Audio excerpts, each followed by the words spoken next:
There's a figure in American Indian myths that represents this power of the dynamic of the total psyche to overthrow programs.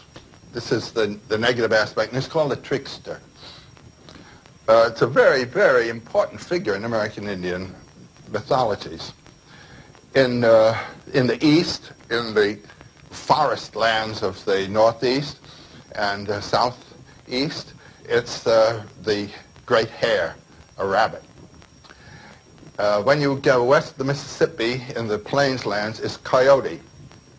You get up in the northwest coast, and it's raven.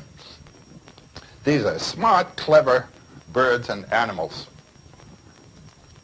Now, it's a great puzzler to well-trained Christians to come across the trickster hero, because he's both a kind of devil and fool and the creator of the world. And so he comes in as an upsetting factor. He breaks through. He even breaks through the notion of what a deity ought to be. And this, I think, is about as good an example as you can find anywhere of the trickster hero.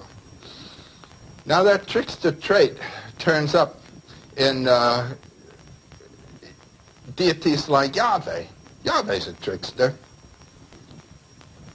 He lets people build a building, and then because it gets to be 3 stories high, he's afraid it's going to wreck heaven, and he comes down and floods the world. That's a trickster stunt. That's a ridiculous act. And we think it quite normal for a deity to behave that way. If a human being behaved that way, we would send him to a lunatic asylum. And here you have the deity coming through as the trickster, as the destroyer, as the disruptor of programs. Yahweh's full of this kind of thing.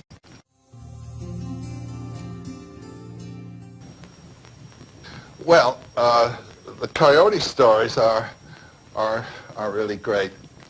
There's a rather amusing one. Oh, well, to start, I suppose the most important myth associated with this trickster is that of the flood.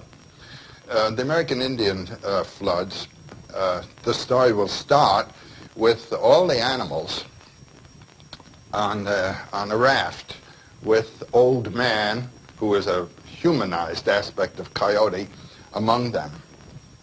And he sends after a certain time, he sends a diving animal down, a muskrat or a diving bird, a loon or something like that, to get a little piece of mud out of the water and bring it up.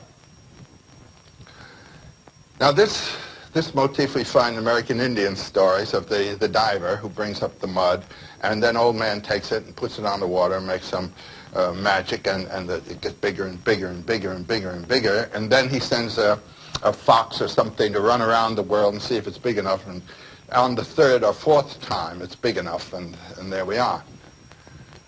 Now, in this theme of the Old Man on the raft appears in Siberia, northern Siberia, among the Chukchi or the Finns even, and the Lapps, most people in the north.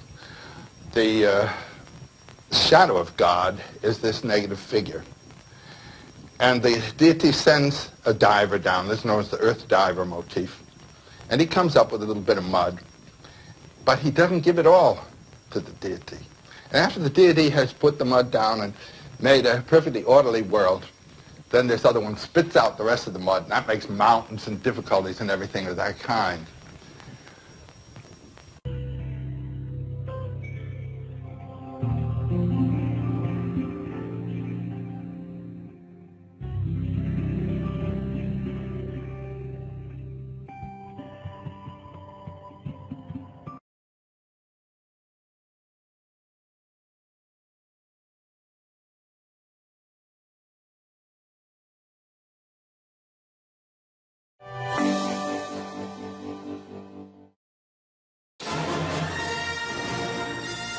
Does a movie like Star Wars fill some of that need for the spiritual adventure, for the hero? Oh, it's perfect. It does the cycle perfectly.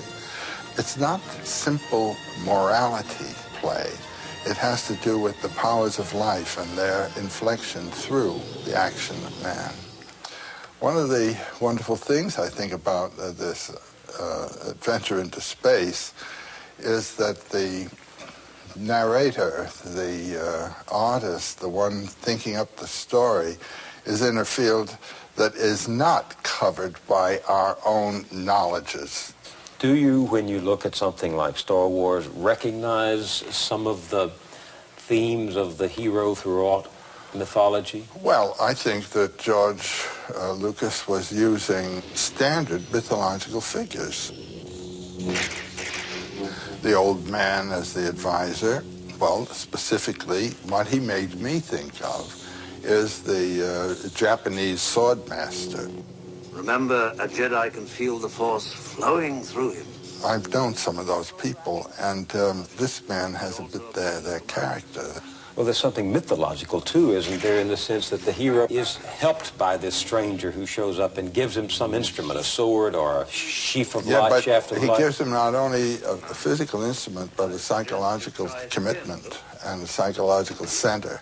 This time, let go your conscious self and act on instinct. Well, he had him exercising with that strange weapon and then pulled the mask over. That's real Japanese stuff. I'll take them myself.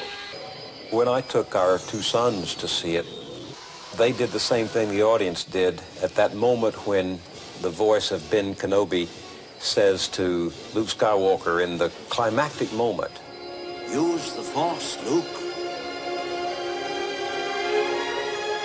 Let go, Luke.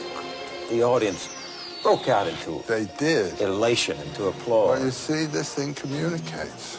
It is in a language that is talking to young people today, and that's marvelous.